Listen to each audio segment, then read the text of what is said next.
teman-teman semua, selamat datang di podcast Deg-Degan. Kenalin aku Hayomi, dan hari ini kita udah kedatangan tamu Fajar Andika Satria. Sambil lihat prompter, nggak apa-apa ya, lupa namanya. Seorang content director dari Findes. Wih, hebat banget nih Mas Fajar. Dan kita hari ini akan bahas tentang industri kreatif di era sekarang ini. Apa kabar Fajar? Baik, Yomi. Lagi sibuk apa sekarang? Sibuk abis Findesport kayaknya. Findesport, iya. Lagi istirahat dulu, nanti mau ada Findesport lagi. Aku sempat nonton live tuh yang pertama banget. Yang Anya sama Raisa. Tepuk bulu berarti? Iya, seru banget. Itu di Mahaka Square juga. Tempat kemarin bahkan Poli juga sebenarnya. Oh iya ya, aku nggak nonton sih sama. Yang itu. Kemarin nonton live yang itu tuh seru banget. Fajar, aku boleh nanya nggak sih? Hari ini kan kita akan ngobrolin tentang pentingnya keberlanjutan dari industri kreatif di Indonesia ya. Nah, kalau menurut kamu nih, gimana sih industri kreatif? Tapi nggak deh, sebelumnya boleh dijelasin dulu, kamu tuh awalnya nyebur di industri kreatif segimana? Sebenarnya dulu aku nyebur di industri kreatif tuh karena kerja di salah satu stasiun televisi swasta di Indonesia. Dan kebetulan sama dong. Iya, kebetulan tapi aku di bagian yang entertainment-nya. Gitu.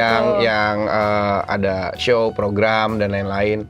Itulah awalnya nyemplung ke dunia kreatif sampai akhirnya sekarang udah sekitar lebih dari 1 dekade kerja di Findes gitu.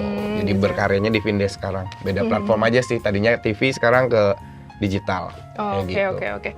Nah, buat kamu sendiri nih, makna industri kreatif tuh apa sih, Fajar?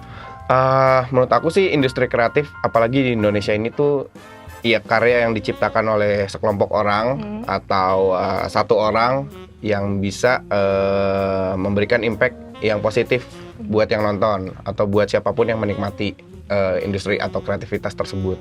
Dan itu bentuknya beda-beda. Jadi industri kreatif di Indonesia, kalau yang dulu itu konvensional, sekarang udah beralih ke digital. Bahkan sampai siapapun, semua orang sudah bisa jadi artis istilahnya. Kalau dulu kan pengen jadi artis harus ke TV dulu, harus ke majalah, ikutan casting. Kalau sekarang tinggal dari handphone, ada aplikasi, ya dia bisa viral dengan begitu cepat, kayak gitu sih menurut aku. Sekarang kayak semua orang bisa ya, kalau mau jadi terkenal, mau jadi viral banget. Bisa. Dan semudah itu. Iya benar. Dan kayaknya industri kreatif juga plays an important role gitu ya di society sekarang ya. Iya, banget. Iya. Gitu. Kalau boleh tahu nih, curhat-curhat dikit Fajar, gimana sih sebenarnya lika-liku jadi orang yang kerja di industri kreatif? Lika-likunya pasti yang pertama capek. Capek ya? Kayak di TV juga capek. Iya, sebenarnya itu ngerasain kan. Yomi pernah pasti. Ya, tapi balik lagi, cintai apa yang kamu lakukan, jadi itu nggak akan kerasa capek sih. Kalau jadi passionate dulu sih. Dari passion yang pertama, kita senang untuk melakukan itu, berkarya. Itu capek, sedih, bad mood, semua pun tuh pasti hilang. Apalagi ketika karya yang dihasilkan diapresiasi positif oleh yang nonton atau oleh yang menikmati gitu. Dan itu menurut aku balik lagi dari kitanya sih, passionnya dulu, supaya bisa menghasilkan karya yang terbaik. Itu semua harus dari hati gitu. Fajar, ngomongin apresiasi positif nih, aku mau appreciate kamu deh soal Findes yang bisa gabungin industri kreatif sama olahraga loh. Keren banget loh. Thank you. Keren banget. Dan kalau dari kamu sendiri, kira bedanya industri kreatif di Indonesia dulu sama sekarang tuh gimana sih? Kalau yang dulu sih, ya sedikit nyambung sama jawaban aku yang tadi. Yang dulu kan medianya masih konvensional, jadi industrinya tuh masih terbatas. Orang yang ingin berkarya juga masih terkotak-kotakan lah. Ketika waktu itu. Nah, sekarang dengan berkembangnya teknologi, itu industri kreatif jadi makin berkembang secara pesat. Dulu misalnya kamu berkarya cuman bisa dilihat oleh nasional doang gitu, orang-orang sekitar. Sekarang bisa udah dinikmati sama orang-orang di seluruh dunia gitu. Ya misalnya di salah satu aplikasi kita bikin karya, orang dari luar negeri udah bisa mengapresiasi. Jadi perbedaannya lebih ke arah situ sih. Udah nggak ada batasan lagi untuk penikmat dari karya yang kita ciptakan, kayak gitu. Iya. Dan nggak bisa dipungkirin itu lebih banyak anak muda ya sebenarnya. Kalau udah soal social media, digital tuh udah anak muda banget ya. Dan kalau menurut Fajar sendiri ini kreativitas anak muda sekarang kayak gimana sih? Udah bagus banget ya.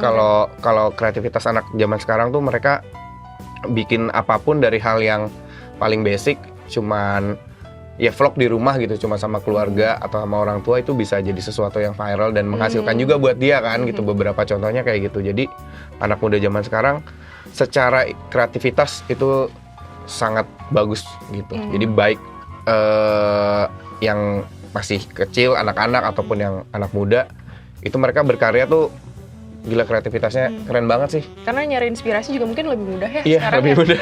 Banyak referensinya soalnya. Iya, referensinya banyak, tinggal dikembang-kembangin lagi Iya, gitu. bener banget. Iya sih, keren-keren anak-anak muda zaman sekarang ya. Dan harapannya kamu nih untuk industri kreatif sendiri ke depannya dalam bayangan kamu tuh gimana sih? Iya, sebenarnya balik lagi sih ketika kita kan butuh support yang besar juga, orang-orang yang bergerak di industri kreatif juga butuh support, selain dari sesama konten kreator. Kita juga sebenarnya butuh banget support dari pemerintah. Karena aku belajar dari, aku kasih contoh kayak Korea gitu kan, bagaimana Korea dia membuat industri kreatifnya mendunia. Ya udah pernah tahu kan gitu, ya dari Blackpink, dari BTS dan lain-lain. Itu kalau nggak ada support dari pemerintahnya, mereka nggak akan semendunia yang kita tahu sekarang gitu. Mereka disupport untuk secara tempatnya, secara fasilitas dan lain-lain, tuh supportnya benar-benar besar banget, dan itu penting menurut aku. Iya, karena supportnya besar jadi outputnya juga luar biasa ya. Betul. Oke, Fajar, tadi ngomong-ngomongin highest potential nih karena pemerintah mendukung. Menurut Fajar, potensi industri kreatif sendiri ke depannya di Indonesia nih bayangan kamu gimana? Besar banget sih.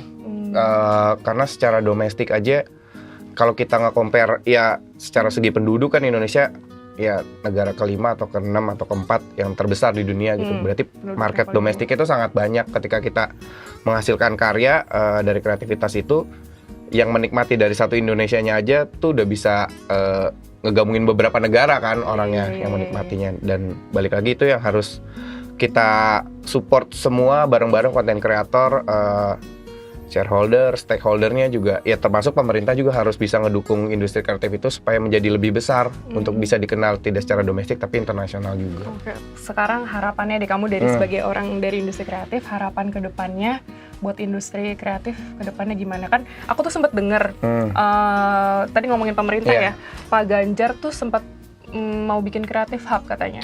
Kira-kira menurut kamu gimana tuh? Ya itu yang tadi aku sempat bilang di awal kan, aku contoh Korea aja gitu, gimana Korea Selatan menciptakan Korean Wave itu karena ya kalau nggak difasilitasi itu mereka nggak akan sebesar itu gitu. Jadi misalnya Indonesia, ya kita sebagai konten kreator pengen banget dibikinin creative hub kayak gitu, karena buat kita tuh jadi mewadahi ada wadahnya supaya nanti nggak serampangan cuman satu individu yang ngerjainnya by idealisme sendiri, tapi dengan ada creative hub itu tuh bisa diarahin gitu, seperti apa. Karena kan ketika Korea mengarahkan mereka untuk menjadi besar, punya idol ataupun Korean drama, mereka kan masih masukin unsur-unsur Koreanya juga, unsur-unsur nasionalismenya tuh masih ada. Jadi banyak orang yang pengen sekarang tiba-tiba pengen makan makanan Korea, dan itu kan pesannya berarti culture-nya dimasukin kan. Nah, fungsi creative hub sendiri tuh seperti itu, supaya bisa mewadahi dan mengarahkan ide-ide atau kreativitas ataupun karya yang kita punya itu tidak lepas dari culture kita sendiri, kayak gitu. Betul. Jadi globalisasi ya, tapi juga jangan lupa rootnya. Betul. Iya. Oke, Fajar, kalau ngomongin potensi, selain potensinya itu sendiri, yang harus dipikirin kan juga ada hal-hal lain yang harus dipikirin nih kalau kita ngomongin industri kreatif. Nah, ini salah satunya haki, ya nggak sih? Ini pendapat Fajar sendiri gimana? Ya, kalau haki itu menurut aku penting buat pelaku industri kreatif ya. Jadi contoh musisi menciptakan lagu, karya dia jangan cuma dipikirin nanti viralnya bisa dinikmatin banyak orang, dinyanyiin banyak orang, tapi lebih pikirin ke prosesnya supaya melindungi hasil karyanya itu sendiri. Salah satunya ya didaftarkan di haki gitu. Pencipta lagunya, ya judul lagu, instrumennya gitu, iramanya itu harus secara khusus itu didaftarkan langsung ke haki gitu. Nah, itu yang perlu disadarkan buat teman-teman kita pelaku industri kreatif, bahwa haki itu tuh sepenting itu gitu, supaya ke belakangnya tidak ada masalah gitu. Dan itu pula yang kita lakukan di Vindes mengenai logo gitu. Logo Vindes sendiri tuh logo type, tulisan itu kita daftarin ke haki juga. Kadang supaya ada kata opening aja di gitu itu ya kan? bisa diklaim untuk mereka penciptanya lah. Nah, itu tidak lain tidak bukan untuk melindungi dari karya yang kita bikin itu sendiri gitu. Ngomong-ngomongin tadi harus sadar, aku tuh sempat dengar ada salah satu politician Pak Ganjar. Pak Ganjar tuh sempat ngasih solusi dari itu semua soal haki terutamanya. Ada tiga poin kalau nggak salah. Pertama edukasi, jadi penting banget edukasi di orang-orang industri kreatif ini harus sadar bahwa pentingnya haki itu gimana. Terus kolaborasi di berbagai pihak. Terus yang terakhir nih investasi jadi infrastruktur. Nah salah satunya katanya Pak Ganjar itu mau bikin Creative Hub. Nah nanti kalau misalkan nanti ada nih Creative Hub, harapannya Fajar gimana? Aku sih pengennya yaitu salah satu wadah buat kita konten kreator atau pelaku industri kreatif untuk mewadahi karya-karya kita ya di Creative Hub gitu, supaya terpusat hingga nantinya itu bisa go global atau bisa diarahkan untuk go internasional gitu. Ya sesimpel Korea bikin Korean drama, Korean music. Mereka kan oleh pemerintahnya disupport dengan lewat Creative Hub itu untuk supaya bisa didengar oleh masyarakat internasional juga, bukan cuma di domestiknya doang gitu. Jadi penting banget menurut aku Creative Hub itu, supaya Indonesia kan luas banget ya, dan seniman tuh banyak banget. Itu bisa diarahkan ke Creative Hub supaya nanti karya mereka bisa didengarkan oleh orang banyak, lebih luas lagi kayak gitu. Orang lebih luas. Iya. Aku setuju banget sih itu. Soalnya emang kalau dilihat-lihat Indonesia ini sebenarnya potensinya luar biasa banget. Kita dari segi culture kita luar biasa, dan seniman-senimannya menurut aku hebat-hebat banget ya. Bertalenta semua. Talented banget. Ini contohnya Ines. Amin. Dalam-dalamnya kayak orang-orang talent semua nih. Amin. Ya, nah, ini hari ini obrolannya udah sangat menyenangkan dan sangat insightful. Fajar, thank you banget udah datang ke podcast kita. Aku yang terima kasih banget. Yomi udah diundang sini, udah ngobrol-ngobrol, cerita-cerita kayak gitu. Iya, semoga buat teman-teman podcast deg-degan, semoga tadi obrolannya bermanfaat, dan jangan lupa nonton lagi episode selanjutnya yang pastinya nggak kalah seru. Aku Hayomi dan Fajar undur diri dulu ya. Bye-bye.